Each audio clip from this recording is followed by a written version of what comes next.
Thank you so much for being here on a weekly basis. I look forward to exchanging thoughts with you and responding to your comments.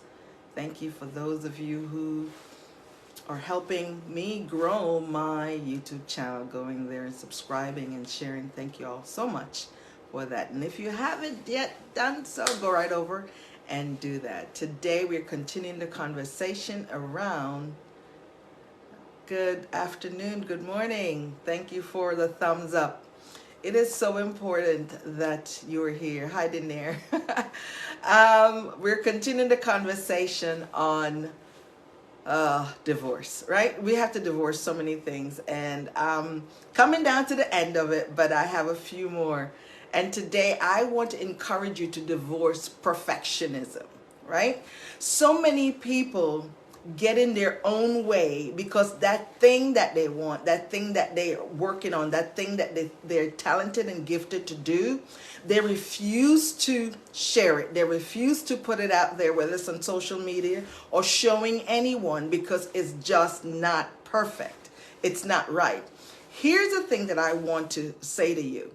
It is time for you to divorce that habit, that behavior, perfectionism, or being a perfectionist, or it's got to be just right, it's got to be perfect in order for you to do it. Here's the thing that I have learned. Being a perfectionist, or if you let perfection get in the way, it stops your progress. It gets in the way of you seeing how you're growing and moving along. I have often told my clients and people that I share with that it's better to grow daily than stand still, right? If you're standing still, you're waiting on that perfect time to release your art. You're working on that perfect time to release your song. You're waiting on that perfect time to write that perfect time. Here's the thing, when it comes to writing books, you can have edition 1, edition 2. When it comes to certain things, you can do draft 1, you can do draft 2. You can always improve upon it. Another thing that I learned based on a case study is that if you were in an interview and you shared with that interview, they were asking you what are your strengths, what are your weaknesses, and you chose to use you're a perfectionist as one of your weaknesses, that could be held against you. That could be looked at as a red flag. That you're going to be a problem child. You're going to be someone that is going to stand in the way of moving things along. After spending so many years in corporate, I was part of a lot of rollouts. And many times I saw kinks and little things that just wasn't right, but I said, roll it out anyway. We'll fix it as we go. And I'm learning that because before I started doing these videos and sitting in front of this camera, I used to be so conscious of how I look, what I look like, what is it saying? I missed a point. I said, I'm going to do 5 points. I only mentioned 4. I used to get in my own way until my coach said to me, let it release.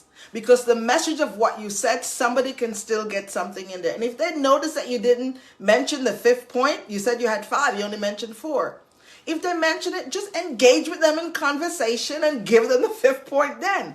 That was an aha moment for me, because so many times I would not release my videos. I would not share my topic. I would not lean in and give what I had to give because something was missing or I didn't have time to prepare for something. Maybe I baked a dish or cooked a dish and it just didn't taste right because it was missing this one ingredient that I forgot. Many times in the past, I've held it back and said, no, I'm not sharing it. I'm not giving that to anybody. And lo and behold, there were times when I kept it back and eventually shared it at a later point. And they're like, this is good. Why didn't you bring it out on the table? Why didn't you, give so-and-so a few pieces to take with them? Whatever that looks like, sometimes we get in our own way. And I'm here today to ask you, to remind you to get rid of perfectionism. Divorce it. Disconnect yourself from that, because if you focus on being perfect, you're getting in the way of your progress. And if you agree with me or not, please share in the comments so we can engage. I love the dialogue. I love connecting with you on a weekly basis, I should say, not daily, but on a daily basis when I post, right?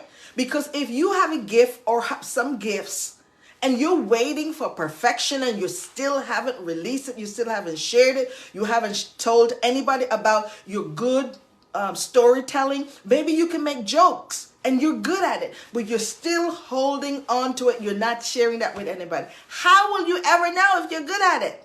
If you stay in your own head. Stop waiting for perfection, y'all.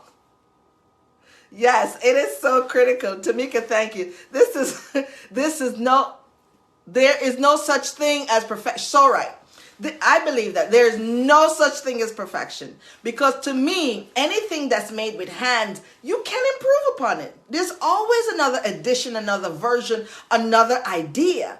So it is important that we get out of our own way and display our gifts, share your talent, share your gift. We're not saying it's going to be just right the first time. It may have some pitfalls and spots that you miss, but take it as a learning experience to fix it, to work on it, to polish it, to get a coach, to get somebody else that can, look in your periphery and look at it with you and say, okay, this is good, but here, there's some work needed here. And that's how you get it better.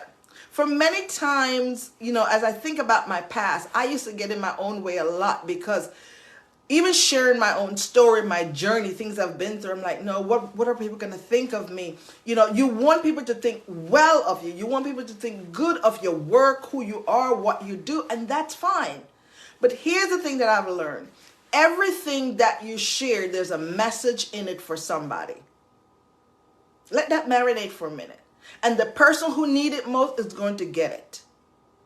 I remember I was listening to something, it was so noisy in the background, but I strained my ears to hear it. And just at the end, it was just the thing I needed to hear.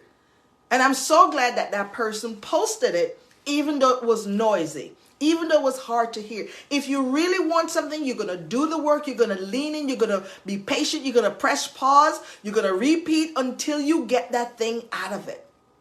So my message to you today is to stop with this perfection thing. Erase it, divorce it, chop it down, get rid of it, whatever you got to do, just get rid of it. Do the thing that you want the world to know about you. You want to share your gift, you want to share your talents. This is how I want to be remembered. These are the gifts that I have. These are the talents that I want to share with you. This is how I think what I do can bless your life, can make your life better, can really make that change in your life. So share with me. What is it that you're still holding on to and not releasing because you're waiting for it to be perfect? All right? I am your coach. I am your sister. And thank you so much for being here, Denier and Tamika. Thank you for being here this week so that you can... Hi, McPatty. Thank you for joining. I'm signing off, girl. I have a short one today, but do let me know. Is perfection, being a perfectionist getting in your way? Because my goal today is to ask you, if it is, get rid of it. Divorce it, divorce it, divorce it. Divorce perfectionism, right? Because it blocks your progress. And it's important that you grow daily instead of standing still. I am your coach. I am your sister. Have a great day, and may God bless you. Bye-bye.